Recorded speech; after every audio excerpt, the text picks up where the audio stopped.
फसलों निकलना देने को की गल है खोखले हुए पट्टे भरे दे छड़े मतलब फाउंडेशन होंगी कोई किसी होंगे कक्ख नहीं छड़ा खाली तैनूं आगे समझिए अज नहीं पिया 6 महीने बाद कोई कार्ड होर आंदे पे जाना कोई एक्सपोर्टिंग वाल आई नहीं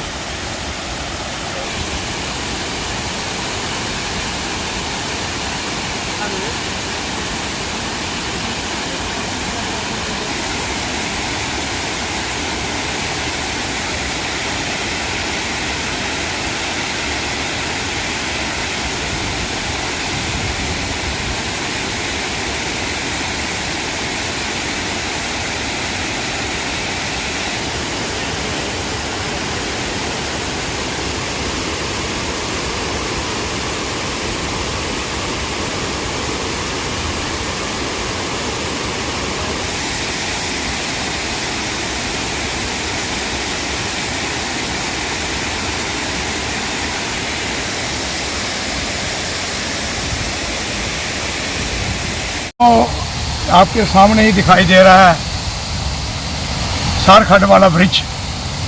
इसके साथ नया ब्रिज बना है और खड्डे पड़ गए हैं। आप देखो रात को स्पीड से गाड़ियाँ आती हैं 100, 150, 90, 80 स्पीड से गाड़ियाँ आती हैं। तो जो 3 महीने 2 महीने पहले रोड बनी जो ब्रिज बना वो उसमें खड्डे पड़ गए। अब किसी की जान माल का नुकसान होगा तो उसमें कौन जिम्मेवार है? नेशनल हाईवे वाले हैं, डिस्ट्रिक्ट एडमिनिस्ट्रेशन है, कौन इसका जिम्मेवार है? एलजी सरकार है, कौन जिम्मेवार है? दूसरा ये जो ब्रिज तनाव वाला ब्रिज तो आपने देख लिया कैसे बह गया और उसके साथ जो पुराना ब्रिज मैं तो सीधा कहता हूं वो कांग्रेस के राज में जो ब्रिज बना था तनाव नाले वाला उसको क्या जरूरत थी गिराने की? क्या जरूरत थी उसको तोड़ने की?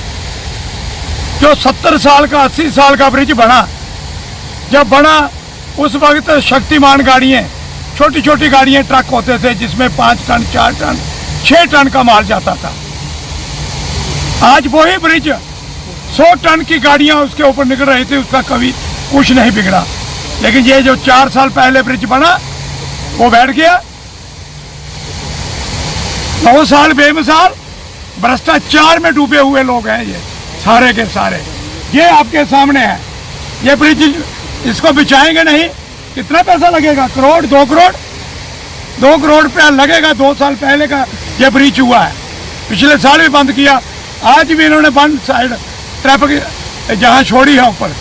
1 करोड़ रुपया 2 करोड़ रुपया नहीं खर्च करना है।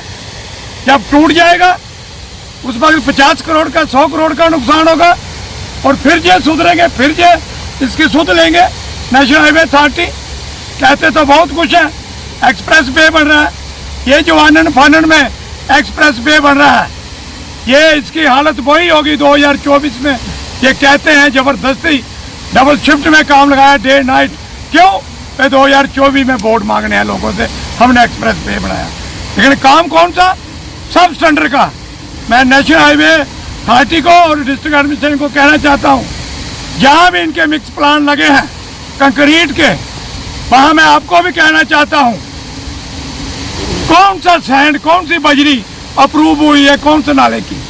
ये तो उच्च नाले का जो सैंड वाला रेत है वो इस्तेमाल कर रहे हैं। तो फिर यही हाल होगा, ब्रिज ऐसे ही गिरेंगे।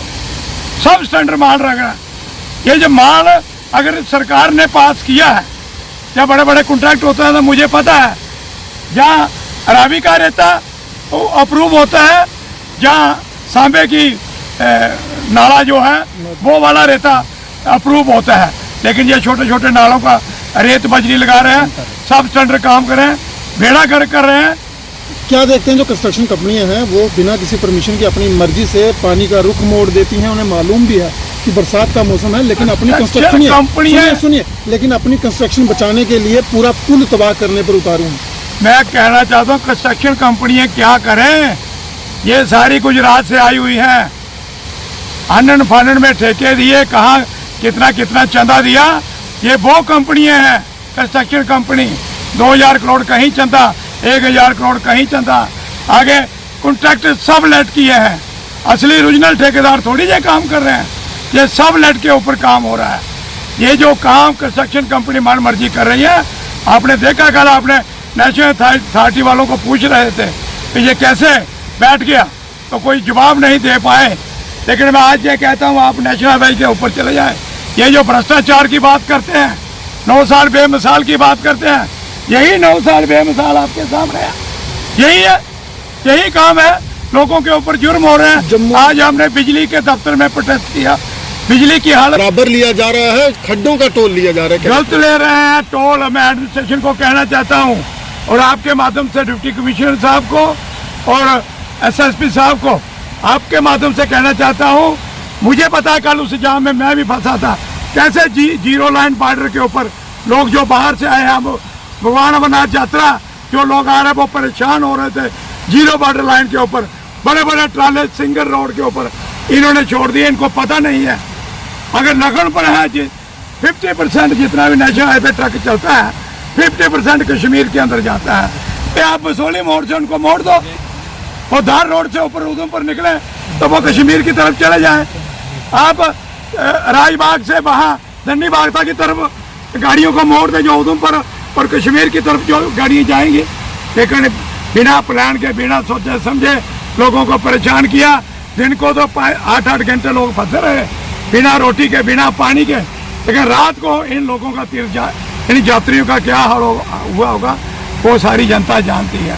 तो इसलिए जो लोकल चुने हुए नुमाइंदे हैं उनसे भी बैठ के बात करनी चाहिए कि अब ऐसी आफत आ गई है। चुने हुए नुमाइंदे किस लिए हैं, चाहे DDC है, चाहे BDC है, चाहे काउंसिल के प्रेसिडेंट हैं, काउंसलर हैं, ये किस लिए चुने गए हैं।